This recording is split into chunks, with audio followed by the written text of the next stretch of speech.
Hai, Ahmad di sini. Kamu pernah penasaran gak sih website-website keren yang sering kamu buka itu dibuatnya dari apa?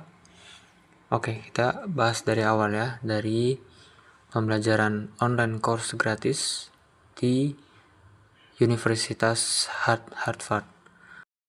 Yang pertama adalah HTML. Digunakan untuk menjelaskan struktur halaman web. Jadi, dia HTML ini sebagai fondasi yang bisa kita buat atau kita ibaratkan sebagai tulang dan rangka dari semua halaman web. Contoh, di sini ada judul, lalu di sana ada paragraf, dan di situ ada sebuah gambar atau foto. Ini hal yang paling basic banget, simple, tapi paling vital dalam web programming. Kemudian CSS, bahasa yang digunakan untuk mendeskripsikan gaya halaman web, warna, font, tata letak, dan spasi. Bisa dibilang CSS ini adalah arsitek dan desainer interiornya. Dia yang buat websitemu punya warna-warna yang cerah, font yang enak untuk dibaca, dan tata letak yang rapi. Tanpa CSS, website cuma akan jadi tumpukan teks polos yang membosankan. Nah, di sini kita akan gunakan contoh dari website Petani Kode. Nah, jika menggunakan CSS, maka tampilan webnya seperti ini. Adapun jika hanya HTML, maka hanya menjadi tumpukan teks yang tidak enak untuk dibaca. Maka HTML dan CSS ini seperti paket komplit yang harus kamu kuasai untuk pertama kali. CSS dan HTML ibarat pondasi dan estetika. Dia seperti rumah yang sudah berdiri dan sudah didesain dengan bagus dan baik. Maka setelahnya kita akan masuk ke bagian otak dan jantung website. Yang pertama adalah Python, kemudian yang kedua adalah Django. Sebelum masuk ke Django, kita bahas dulu tentang Git, yaitu sebuah alat yang kita gunakan untuk mengontrol versi program kita, untuk melacak berbagai perubahan yang kita buat pada web program kita, dan memungkinkan kita bekerja pada berbagai bagian aplikasi web yang berbeda di waktu yang sama sebelum kita menggabungkan bagian-bagian itu kembali menjadi satu. Oke, sekarang kita masuk ke Python. Ini untuk membangun web aplikasi kita yang dia menggunakan framework atau kerangka kerja pemrograman web yang menggunakan Django, yaitu pemrograman yang ditulis dengan bahasa Python. Python adalah bahasa pemrograman serbaguna. Dia sebagai otak website yang mengatur semua logika di belakang layar. Adapun Django adalah asisten pintarnya Python yang membuat sebuah framework atau kerangka kerja yang bisa kita buat agar website interaktif dan mudah diatur. Dan Django ini berkaitan dengan urusan data di belakang dari website itu. Nah, di sini adalah bedanya aplikasi web pemrograman dan landing page. Adapun landing page, dia hanya sebagai tempat untuk mendarat.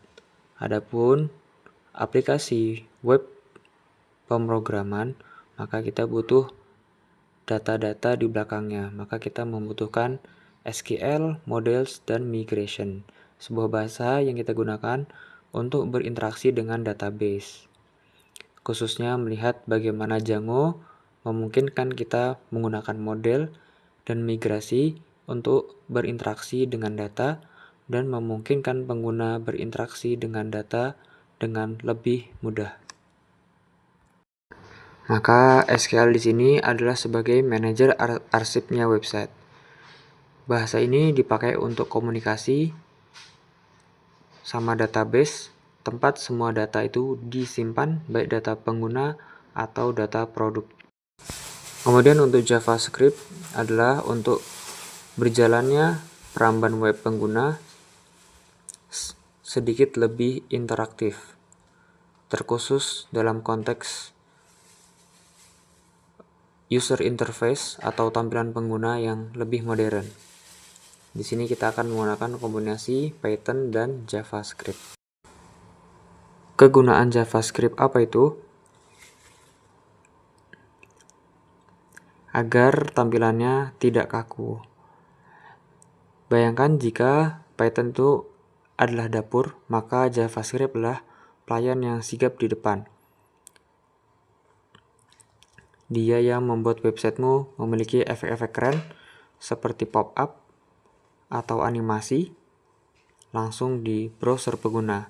Jadi websitemu terasa lebih hidup.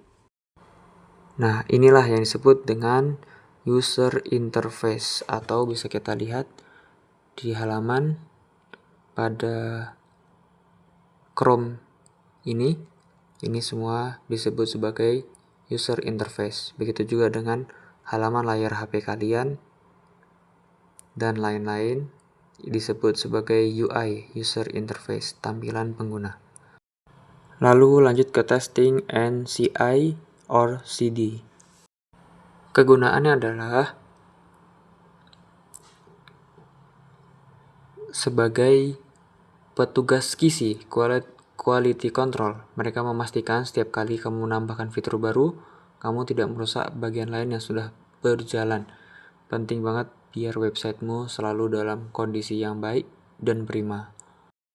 Dan yang terakhir, kita akan mengubah fokus kita kepada scalability and security on the internet.